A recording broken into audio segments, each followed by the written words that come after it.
Before you start building your dream home theater, the first thing you want to do is find the optimal position for your TV, since all the other components will surround it.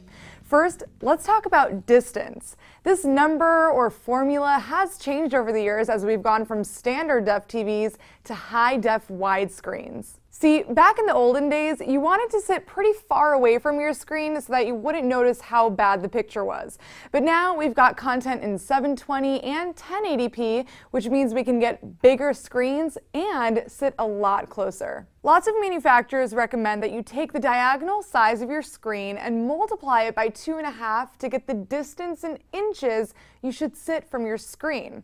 Well, at CNET, we say that even with big screens, the closer you sit, the better. So take your screen size and multiply it by 1.5, and that's the distance in inches you should sit from your TV.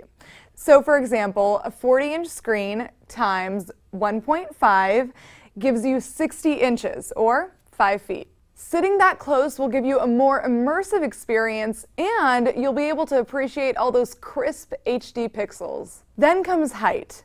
There are a lot of opinions here, but the bottom line is that the TV shouldn't be so high that you're craning your neck or so low that you're looking down at it. A good starting point is to position the center of the TV at about eye level.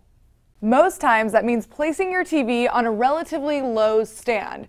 But if you're hell-bent on placing it above something like a fireplace, then go with an articulating mount, which will allow you to tilt the TV down toward you. And finally, placement. The biggest takeaway here is that you shouldn't place your TV opposite of any bright light sources. Not only will it ruin the appearance of whatever you're watching, but it'll also give you eye strain. Now, lights can be turned off, but if you have any windows you can't avoid, consider getting blackout curtains. Now you've got a real home theater.